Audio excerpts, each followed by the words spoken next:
Perkenalkan, kami dari kelompok 4 yang akan membahas perlawanan melawan kolonialisme di Pulau Sulawesi. Sebelumnya, kita akan memperkenalkan diri dulu. Perkenalkan, nama saya Fatima Zahira. Saya Syifa Syaukia Ramadhani. Saya Rehan Raditya Rahman.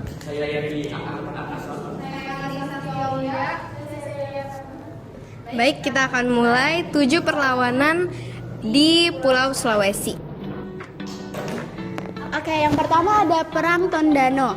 Perang Tondano pada tahun 1808 dan sampai 1809 adalah perlawanan rakyat Minahasa di Sulawesi Utara terhadap Belanda yang saat itu berkuasa menggantikan VOC. Pemicu utamanya adalah penolakan rakyat atas kebijakan kerja paksa, penarikan pemuda Minahasa untuk dijadikan tentara, serta monopoli perdagangan yang merugikan. Perlawanan dipusatkan di sekitar Danau Tondano dengan rakyat membangun benteng pertahanan sederhana namun kuat. Meskipun semangat juang tinggi, mereka akhirnya kalah karena persenjataan modern Belanda dan keterbatasan logistik. Dampaknya, Minahasa kehilangan kedaulatan politik, perdagangan sepenuhnya dikendalikan Belanda, dan masyarakat mengalami penderitaan sosial ekonomi. Tetapi, perang ini juga meneguhkan identitas dan semangat perjuangan rakyat Minahasa melawan kolonialisme.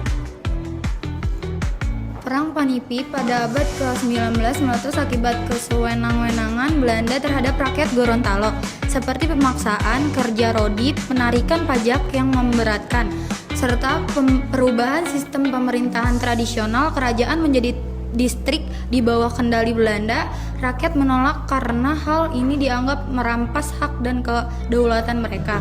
Namun, perlawanan ini gagal karena beberapa faktor, antara lain persenjataan yang kalah modern dibandingkan Belanda, perlawanan yang masih bersifat kedaerahan dan tidak dilakukan secara serentak, serta taktik adu domba yang dijalankan Belanda untuk memecah belah kekuatan rakyat. Akibat raja, penipi, dan tokoh-tokoh penting lainnya, gugur perlawanan rakyat Gorontalo meredup dan Belanda semakin menguatkan kekuasaannya di wilayah tersebut, yang kemudian berdampak pada semakin berkurangnya kedaulatan lokal serta meningkatkannya penderitaan rakyat di bawah kolonialisme.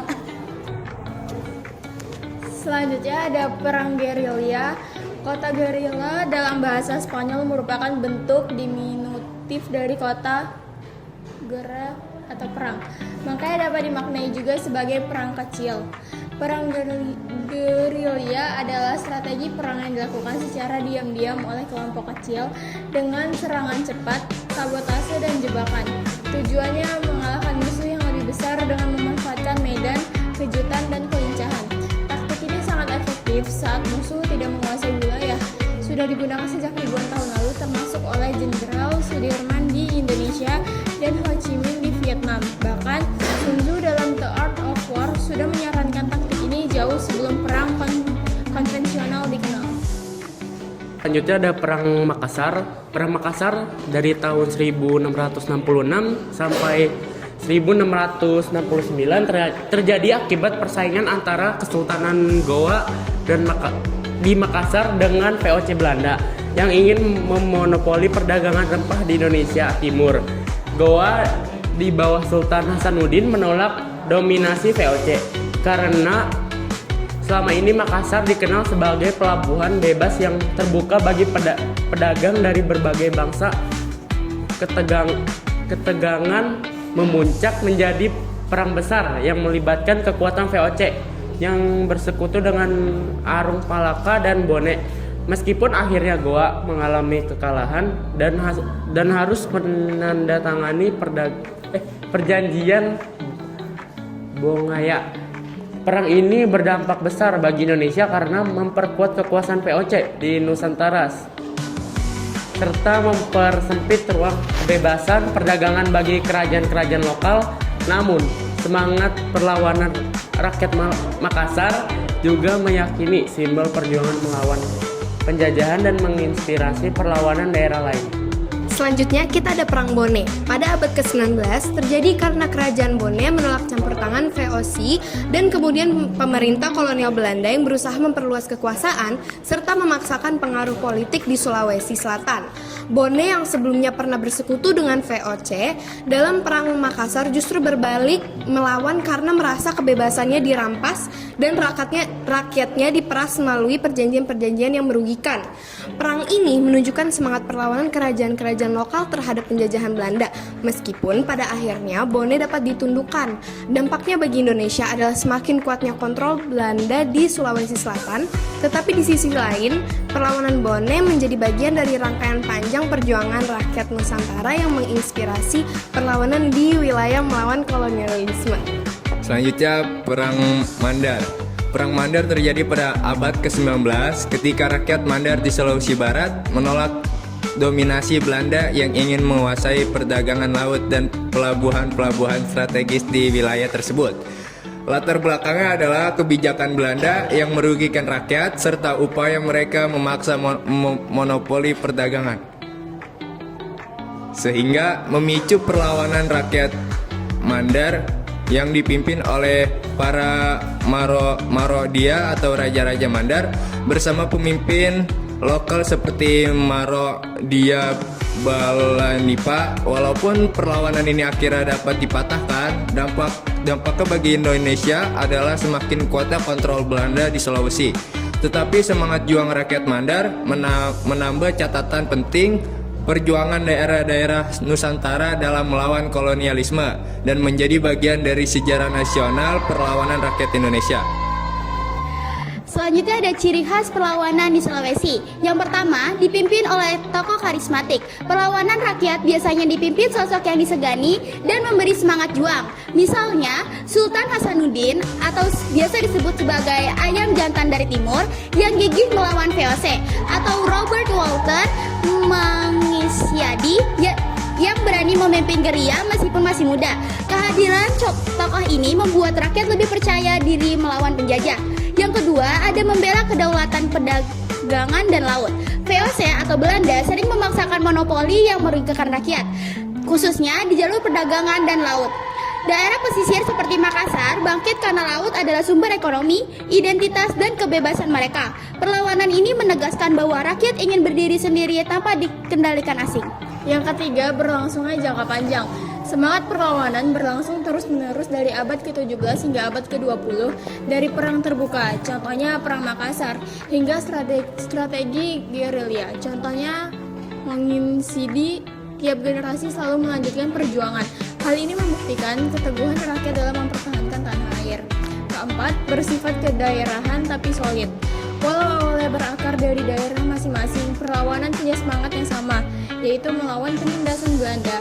Kesadaran ini menumbuhkan solidaritas antar wilayah yang menjadi dasar terbentuknya persatuan nasional menjelang kemerdekaan. Selanjutnya ada dampak perlawanan di Sulawesi. Yang pertama, dampak jangka pendek. Kekuasaan kerajaan melemah, misalnya kerajaan Gowatalo setelah perjanjian Bonggaya harus menyerahkan sebagian besar kedaulatannya kepada Belanda. Akibatnya, perang kerajaan dalam politik dan perdagangan di Sulawesi menurun drastis.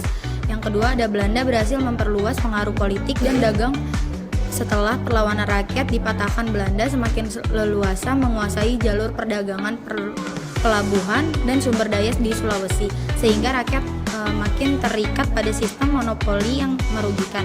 Yang terakhir, ada terjadi korban jiwa besar dan kerugian ekonomi. Perlawanan panjang mengakibatkan banyak perjuangan dan rakyat meninggal. Selain itu, perdagangan lokal terganggu, pertanian merosot, dan masyarakat mengalami penderitaan ekonomi yang berat. Kedua, ada dampak jangka panjang. Muncullah semangat perlawanan rakyat yang tidak mudah padam. Meskipun pengalaman kekalahan, perjuangan rakyat Sulawesi menumbuhkan semangat pantang menyerah untuk melawan penindasan yang terus berlanjut di generasi berikutnya. Yang kedua, selanjutnya ada tokoh-tokoh dikenang sebagai pahlawan nasional. Nama-nama besar seperti Sultan Hasanuddin, Robert Walter Manginsidi, dan Tadulako dikenang sebagai simbol keberanian dan pengorbanan dalam melawan penjajah. Selanjutnya ada perlawanan menjadi inspirasi perjuangan nasional. Pengalaman perlawanan di Sulawesi menjadi bagian dari sejarah yang membangkitkan kesadaran nasionalisme sehingga memengaruhi perjuangan kemerdekaan Indonesia di masa berikutnya. Lalu kita ada peran perlawanan di Sulawesi. 1. Benteng perlawanan awal. Kerajaan Gorontalo menjadi salah satu kekuatan besar yang berusaha menghadang monopoli VOC di timur Indonesia. Dengan letaknya yang strategis di Sulawesi Selatan, kerajaan ini tampil sebagai benteng maritim yang menghalangi Belanda menguasai jalur perdagangan. Perlawanan ini menunjukkan bahwa bangsa Indonesia sejak awal tidak tinggal diam terhadap penjajahan. Yang kedua, inspirasi perjuangan nasional. Meskipun akhirnya kalah lewat perjanjian Bongaya, perjuangan Gigi Sultan Hasanuddin dan rakyat Sulawesi membuktikan bahwa bangsa Indonesia mampu melawan kekuatan kolonial besar. Kisah keberanian ini menyebar ke berbagai daerah dan memicu semangat perjuangan bersama yang kelak berkembang menjadi gerakan nasional di seluruh Nusantara. 3. Identitas dan persatuan rakyat. Perlawanan terhadap VOC menyatukan berbagai lapisan masyarakat, mulai dari bangsawan, prajurit, hingga rakyat biasa. Kebersamaan dalam melawan penjajah menumbuhkan identitas kolektif sebagai bangsa yang berdaulat. Persatuan ini menjadi fondasi penting bagi perjuangan panjang bangsa Indonesia melawan kolonialisme. Selanjutnya adalah kesimpulan.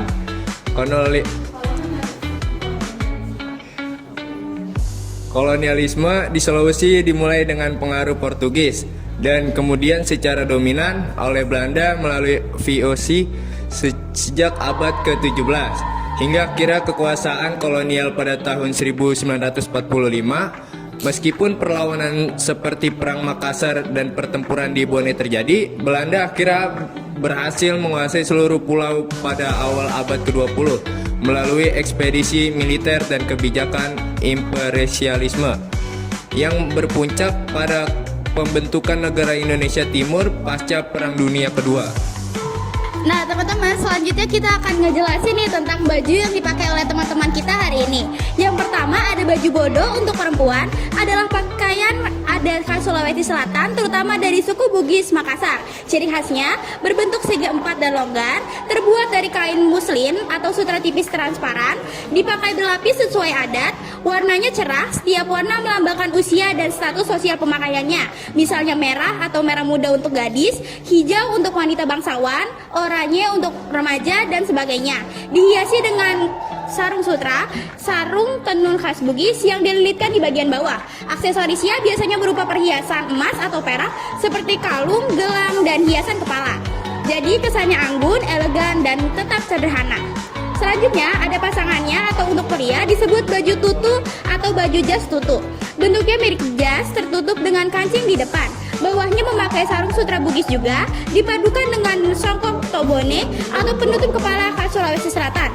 Terkadang dilengkapi keris kecil sebagai simbol kehormatan.